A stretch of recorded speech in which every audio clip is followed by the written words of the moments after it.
Avenida Rivadavia, pidiendo 4.50. 4.50. Eran pesos dólar. Hoy no llegan a los jubilados a cubrir una canasta básica. Hoy no están volviendo a los 200 dólares de Norma Pla. Estamos junto a Diego García, te cuento Carla, que es delegado de ANSES. Esto es así, Diego, ¿no? Sí, es así, es así. La verdad que como trabajadores y trabajadoras de ANSES lo estamos viviendo con mucha preocupación. Todos los dramas que a diario están sufriendo los jubilados, las jubiladas y también en muchos casos los titulares del resto de las prestaciones de la Seguridad Social, especialmente la asignación universal por hijo. Estamos haciendo pública desde ATE una cuestión que nos interesa que se conozca y es la realidad que están sufriendo muchas familias en relación con el tema de la línea de créditos ANSES, que ya hace más de un año que cobró una relevancia distinta a lo que era el sentido en algún momento de lo que fue la tarjeta Argenta como programa de acceso al crédito para los jubilados. Hoy pagan deuda. Hoy pagan deuda. Desde julio del 2017 el gobierno sacó un decreto que, bueno, desconocido, pero un decreto, el 516, por el cual amplió la cantidad de dinero que el FGS se destina a esta línea de créditos y además amplió muy significativamente el universo de personas involucradas en estos créditos. De venir siendo aproximadamente 450.000 al año, ANSES hoy tiene, dentro de las personas endeudadas a través de estos créditos, más de 4.200.000 personas. 4 millones. 4.200.000 personas endeudadas a través de esta línea de créditos ANSES. Obviamente, ¿sabe el monto? ¿Se conoce el monto más o menos? Hay un monto promedio publicado por el organismo de alrededor de 33.000 pesos. ¿Por jubilado? En total, en general, ahí varía, digamos, de acuerdo a si el beneficiario jubilado, en el caso de ser jubilado, si tiene una jubilación un poco más alta, el crédito se puede ampliar hasta 80.000 pesos y pagar en 60 cuotas.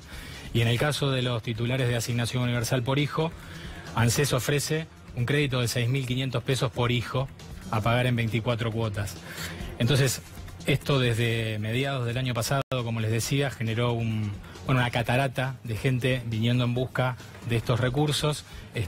Y bueno, ya con el transcurso del tiempo nosotros vemos que las personas vienen por segunda, por tercera o por cuarta vez a intentar ampliar ese crédito, a estirarlo un poquito más.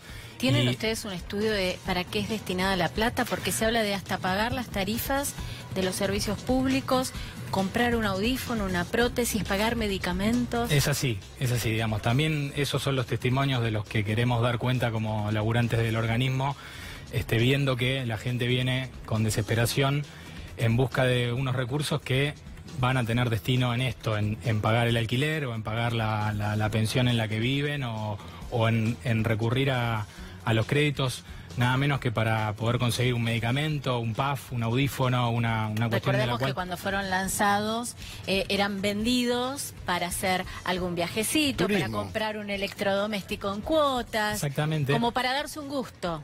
Bueno, también hace algunos meses atrás el propio organismo implementó una encuesta en la cual se le pregunta a cada beneficiario el destino de esos fondos y bueno, hay un menú de opciones entre destinarlo a la compra de algún electrodoméstico, de la refacción del hogar, o de pagar gastos corrientes, o de comprar medicamentos, o de pagar otras deudas. La gente puede contestar o no eso, pero más allá de lo que es la encuesta en sí, lo que son los relatos de los beneficiarios todos los días dan cuenta de esto, incluso hasta el punto de que hay un enlace entre ANSES y la Secretaría de Vivienda en la cual se plantea, digamos, sugerirle a las personas que podrían destinar estos 6.500 pesos a un arreglo menor dentro del hogar, digamos, a la realización de una carpeta en un ambiente o a la colocación de una llave térmica. Entonces, digamos, más allá del drama de las personas, también lo que está claro es todo este giro conceptual, digamos, de lo que es la política social que este gobierno entiende como un asistencialismo realmente, como algo destinado a reproducir un circuito de pobreza mucho más que a atender... Porque es la dádiva, es un estilo dádiva. ¿Qué tasa cobran? Más o menos. Y la tasa, el costo total está por encima del 50%. O sea que es casi una usura.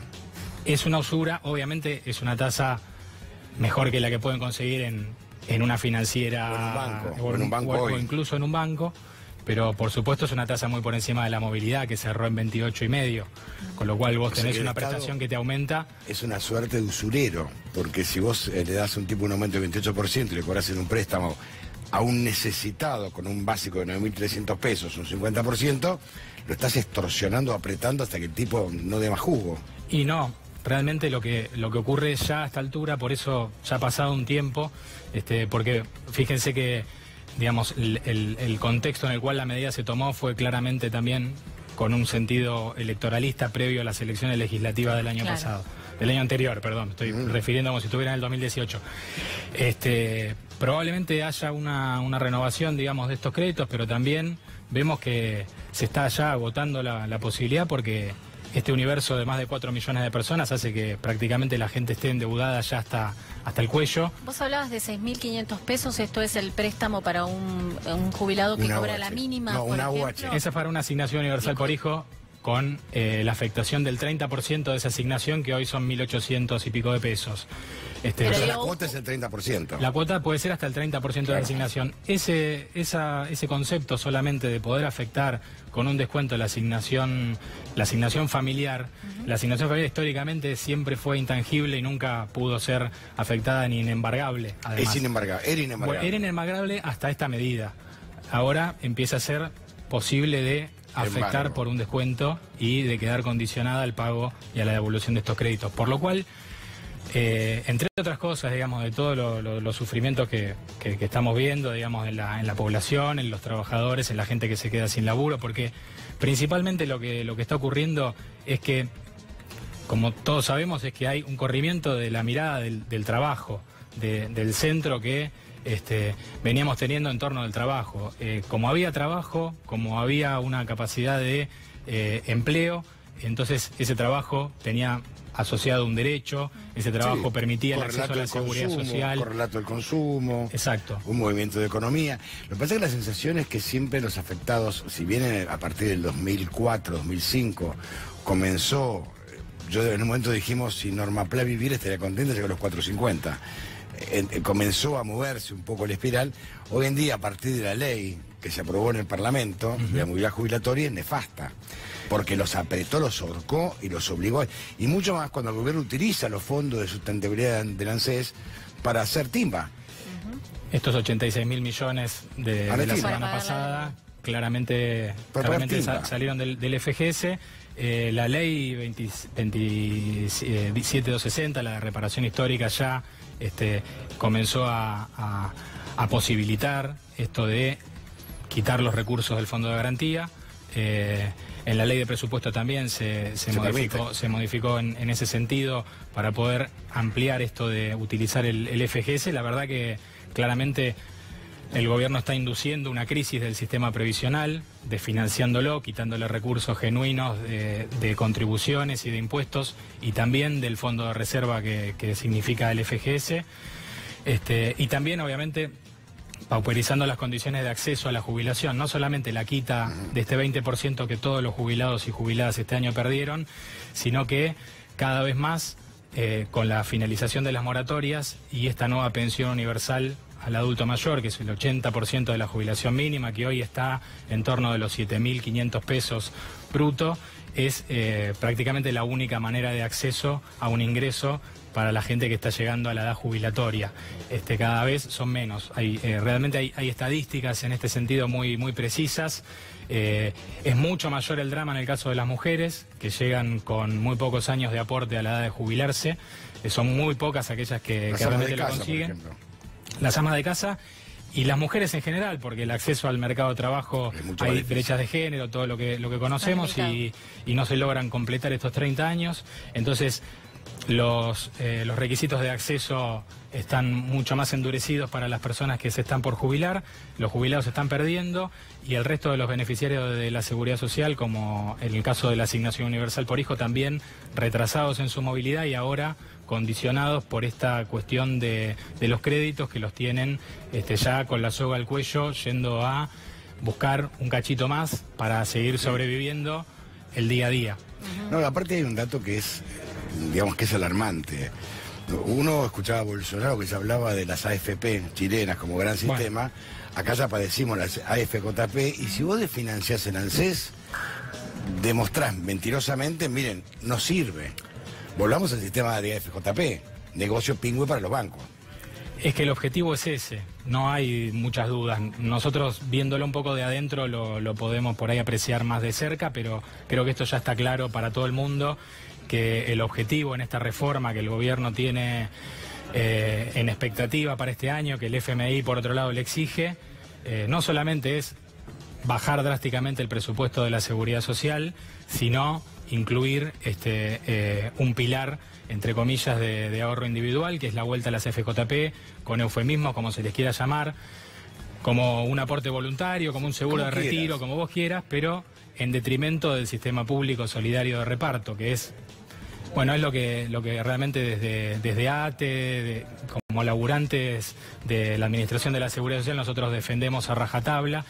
Y también, como vos decías, Antonio, que en aquel momento, en pleno auge de la convertibilidad, en pleno auge del menemismo, cuando se instaló el debate de aquella reforma previsional con las FJP, también se llevó adelante con Norma Pla, con los sectores sindicales que también resistieron aquel embate, con nuestro gremio, con el MTA, con la CTA, también se logró un nivel de resistencia en el cual, por lo menos nosotros decimos, en aquel momento le sacamos un empate, que fue la posibilidad de que siga sobreviviendo el sistema de reparto. Claro. En aquel entonces, con la creación del ANSES y como un sistema residual que todo el mundo entendía que iba a terminar dejando de existir en algún momento, pero que bueno, por suerte, también por la lucha, por la persistencia y por lo que fueron luego los años de recuperación en nuestro país de un modelo inclusivo, nacional y popular, logramos recuperar con la reestatización en el 2008 definitiva del sistema público de reparto. Bueno, eso es lo que defendemos hoy y eso es lo que vemos que sufre todos los días un ataque nuevo. Entonces, esto de los créditos es una cuestión más agregada a lo que les estaba comentando, la falta de acceso, la falta de cobertura o la escasez de cobertura también del PAMI, la problemática que todos los jubilados, pero especialmente ese gran caudal que está en torno de la jubilación mínima, un poquito más arriba, empieza a sufrir en lo concreto, que ya viene sufriendo, ¿no? Digo, muchísimas gracias, y aparte hay que recordar que detrás de cada AFJP había un banco. Es bueno acordárselo, que hicieron pingües negocios. El afiliado del FJP era socio en las pérdidas y jamás en las ganancias. Después los bancos la vendieron y así terminó el sistema quebrantado. Hay que recordarlo, es un pequeño detalle. Esos recursos que estaban en manos de las FJP para la timba y para la especulación y demás, fueron los recursos que se recuperaron y que en el 2008 engrosaron este fondo de garantía. Y cotizaban en bolsa. Y cotizaban en bolsa. Es lo que hoy estamos defendiendo en términos de esa reserva, de ese acumulado, como un capital acumulado por parte de todos los trabajadores y trabajadoras a lo largo de las generaciones. Eso es lo que estamos defendiendo. Gracias. Gracias a usted. Bueno, cambiamos.